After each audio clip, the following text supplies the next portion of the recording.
गुजरात में पुल का टूटना जब 141 जाने लेता हो और मुल्क के अखबारों को दिखाई नहीं वो देता हो, न्यूज चैनलों ने भी जब जब राग दरबारी सीखा है, तब तब भारत जख्मी होकर मेरे जरिए चीखा है, तब तब भारत जख्मी होकर मेरे जरिए चीखा है। और भारत चीखता कब है, मुझे माफ करेंगे, लेकिन जब भारत देश में 25 लाख लोग हर रात बिना छप्पर के सोते हैं और फिर भी दिल्ली हमारी नया संसद भवन तामील करती है, तब चीखता है भारत देश। जब सैनिकों की तनख्वाह पर टैक्स लगता है और सांसदों की तनख्वाह पर कोई इनकम टैक्स नहीं लगता, तब चीखता है भारत देश।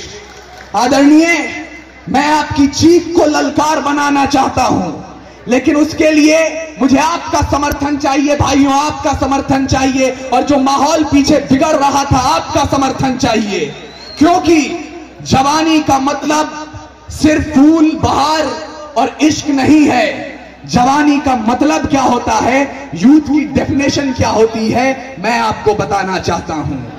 खुदी राम ने खुददारी से हंसकर जिसका दान दिया, भगत सिंह ने चूमा फंदा और जिसे कुर्बान किया, आगोश में जिसके सुभाष से निकले लश्कर हिंद बनाया था, फतेह सिंह और जोरावर ने दहलीज पे जिसे ठुकराया था, संघर्षों में बुनियाद बनी जो आजादी के बोल की, सुलग रही थी गर्म नाल में शेखर के पिस्तौल की, और खिल रही थी रोम रोम में अशफाकुल्ला खान के, वही जवानी दौड़ रही है खून में हिंदुस्तान के, वही जवानी दौड़ रही है खून में हिंदुस्तान के। परम आदरणीय खालिद अनवर साहब, अब्दुल भाई, आपकी मोहब्बतों ने बुलाया है और आप हमारे यशस्वी मुख्यमंत्री महोदय को दिल्ली की गद्दी पर बैठा देखना चाहते हैं। शुभकामनाएं प्रेषित करता हूं, लेकिन खालिद अनवर साहब से एक गुजारिश भी कर रहा हूं, जनता की ओर से, उनके चाहने वालों की ओर से, कि अभी ईश्वर ने चाहा और आप दारुल हुकूमत दिल्ली से मुल्क की बागडोर थाम कर बिहार और पूरे देश की रहनुमाई करेंगे, तो एक बात याद रखिएगा कि जब तक बच्चा बच्चा अच्छी शिक्षा पाना ले, या हर मां अपने घर की खातिर पूरी रोटी बनाना ले, बेबस जिस्मों का बिकना जिस लम्हे तक जारी हो, या दरबारों का पलड़ा जब तक झोपड़ी पर भारी हो, उस दिन तक अपना चैन सुकून सब कुर्बान कर देना और नील गगन पर अंकित मेरा हिंदुस्तान कर देना। आपसे उम्मीद है सर, आपसे उम्मीद है, इसलिए हम ये बात बोल पा रहे हैं। अधिक वक्त नहीं लूंगा, फहरिस्त लंबी है, परंतु जो मेरी जिम्मेदारी है उसको निभाना चाहता हूं। वीर रस का हिंदी डायस से अकेला कवि हूं यहां पर, लेकिन इतना जरूर जानता हूं, एक हिंदू मां का बेटा ये बात बोल रहा है कि जो लोग कह देते हैं पाकिस्तान चले जाओ, जो लोग कह देते हैं कोई एक कौम इस मुल्क से प्यार नहीं करती, एक हिंदू मां का बेटा दर्ज कर रहा है।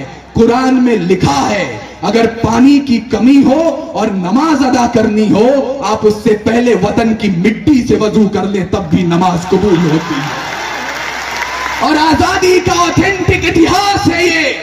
इतिहास के पन्ने पलटिएगा।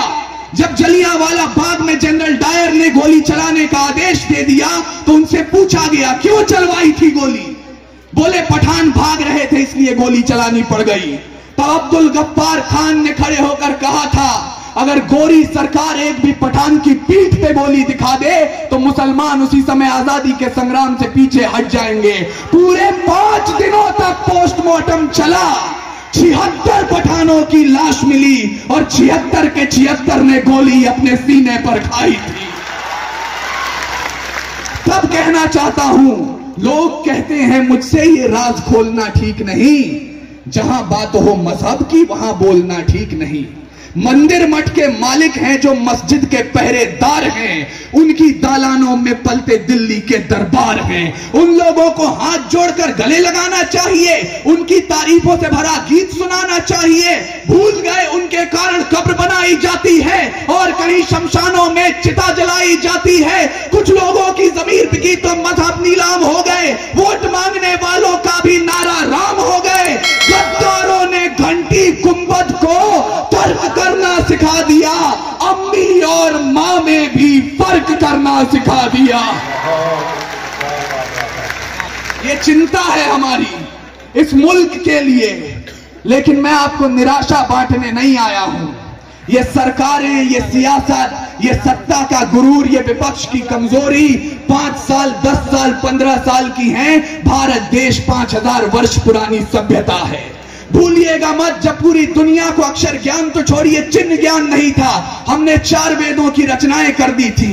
इस मिट्टी से निकला एक पत्थर जिसे कोहिनूर कहते हैं, उसे खरीद सके इतनी हैसियत पूरी दुनिया की दौलत में नहीं थी। और तो और सिकंदर की शमशीर में इतना फौलाद नहीं था, उसके किसी भी सैनिक के पांव की इतनी औकात नहीं थी कि इस मिट्टी के एक भी जर्रे के माथे पर विराजमान हो जाए। तब जाकर अल्लामा इकबाल ने लिखा, यूनान और मिस्र रोमा सब मिट गए जहां से, कुछ बात तो है कि हस्ती मिट्टी नहीं हमारी, सदियों रहा है दुश्मन दौरे जहां हमारा, सारे जहां से अच्छा हिंदुस्तान हमारा। यह हिंदुस्तान है और हिंदुस्तान एक मांग करना चाहता है। किसी शायर ने कहा, मंदिर में दाना चुगकर चिड़िया मस्जिद में पानी पीती थी। मैंने सुना है राधा की चुंदरी सलमा बेगम सीती थी। एक रफी था महफिल में रघुपति राघव गाता था, एक प्रेमचंद जो बच्चों को ईदगाह सुनाता था। वो हिंदुस्तान देखना चाहते हैं हम। और बिहार की सरपरस्ती, बिहार की हुकूमत शायद कल हिंदुस्तान में ये करके दिखाए। अंतिम 2 मिनट आपके बीच हूं और हजरात मुझे अब बता दीजिएगा अगले 2 मिनट में कि एक बिहारी सचमुच 100 पर भारी होता है। आप जितनी भी तादाद में हैं, एक एक व्यक्ति अगर 100 की ऊर्जा उत्पन्न करे तो अगला 2 मिनट इस मुशायरे को ऐतिहासिक बना सकता है। और सुनिएगा, पूरी जिम्मेदारी के साथ कह रहा हूं, ताजमहल का चित्र बना हुआ है पीछे, ताजमहल के गुंबद आपको दिखाई दे रहे हैं। जब जुबीरा ने इस ताजमहल को देखा तो कहा, symbol of undying love, white as the symbol of dove. जब इसी ताजमहल को साहिल लुधियानवी ने देखा तो उन्होंने कहा, ये चमनजार, ये जमुना का किनारा, ये महल, ये मुनक्कश दरो दीवार, ये मेहराब, ये ताक, एक शहंशाह ने दौलत का सहारा लेकर हम गरीबों की मोहब्बत का उड़ाया है मजाक।